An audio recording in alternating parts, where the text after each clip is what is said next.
Hi friends, good evening. இன்றைக்கி வந்து பார்த்திங்கன்னா நம்ம வீட்டில் குழந்தைங்க விரும்பி சாப்பிட்ற பாஸ்தா எப்படி பண்ணுறேன்னு சொல்லி பார்க்க போகிறோம். ஃபஸ்ட்டு வந்து பார்த்திங்கன்னா பாஸ்தா வந்து நல்லா வேக வச்சுக்கணும். அதுக்கு வந்து பார்த்திங்கன்னா தண்ணி எடுத்துக்கிறோம். அதில் வந்து பார்த்திங்கன்னா தண்ணியில் நம்ம கொஞ்சம் பாஸ்தா ஒன்றுக்கு ஒன்று ஒட்டாமல் இருக்கிறதுக்காக ஆயில் கொஞ்சம் ஆட் பண்ணிக்கிறோம். கூட கொஞ்சம் உப்பு போட்டுக்கிறோம், தேவையான அளவு உப்பு போட்டுக்கிறோம். போட்டுட்டு தண்ணி நல்லா கொதிக்க விட்றோம். அதிலே வந்து பார்த்திங்கன்னா நம்ம தேவையான அளவு பாஸ்தா ஆட் பண்ணிக்கிறோம்.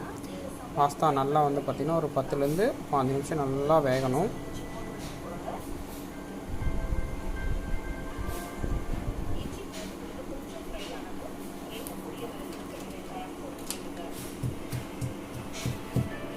நல்லா வெந்து இப்போ வந்து பார்த்திங்கன்னா ஒரு 10 நிமிஷம் பக்கம் வெந்து கையில் நம்ம இப்படி எடுக்கும்போது வந்து பார்த்திங்கன்னா இந்த மாதிரி கட் ஆகணும். நல்லா வெந்தது கட் ஆகணும். அந்தளவுக்கு நல்லா வேகணும்.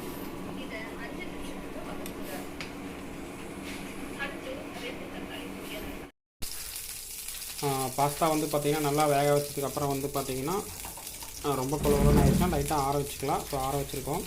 ஸோ அதுக்கடுத்து வந்து பார்த்திங்கன்னா வறுக்கல் வச்சு அதில் எண்ணெய் ஊற்றியாச்சு. எண்ணெய் காய்ச்சோன்னா வந்து பார்த்திங்கன்னா கடுகு போடணும்.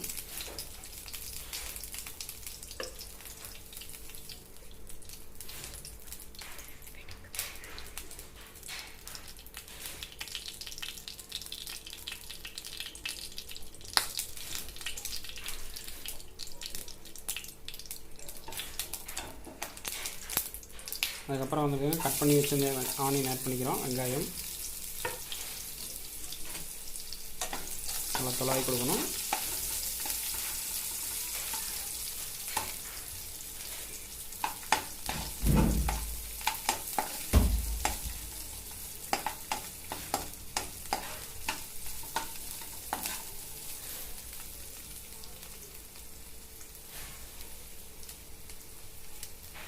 அதுக்கப்புறம் கருவேப்பிலை 2-3 ஆட் பண்ணிக்கிறோம்.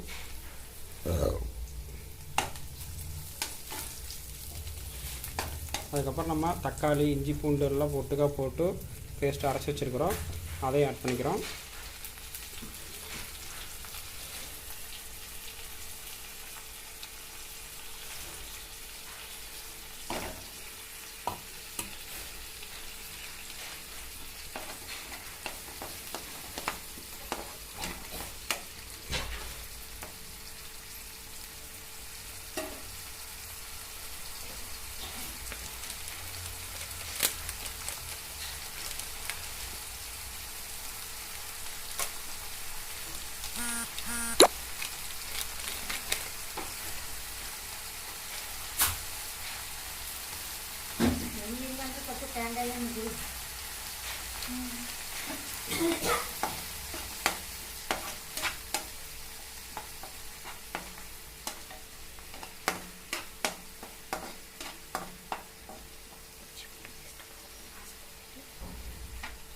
இஞ்சி பூண்டு பேஸ்ட்டு நல்லா வெந்து அந்த பச்சை வாசம் போகணும்.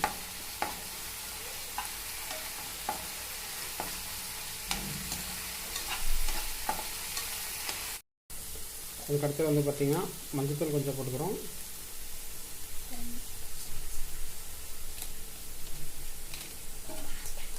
அதுக்கப்புறம் வந்து பார்த்திங்கன்னா பாஸ்தா மசாலா கொஞ்சம் ஆட் பண்ணிக்கிறோம்.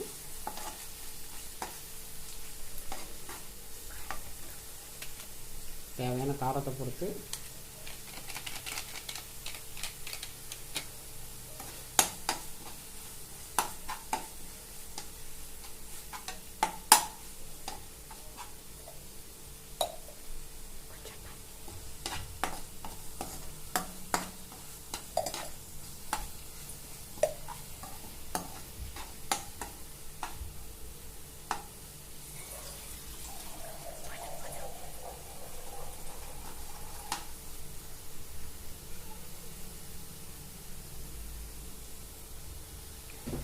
அதுக்கு தேவையான அளவு தண்ணி ஆட் பண்ணிக்கிறோம்.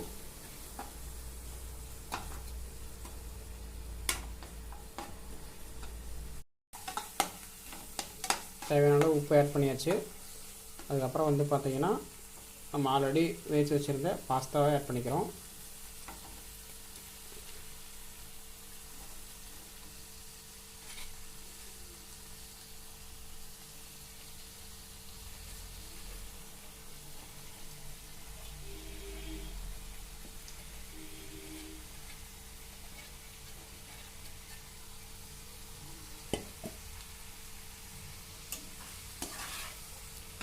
நல்லா மிக்ஸ் பண்ணி விட்டால் போதும்.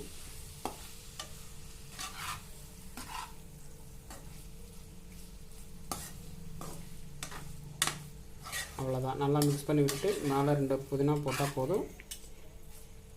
சுவையான pasta ready. This video is sponsored by Bymote. Bymote e shopping.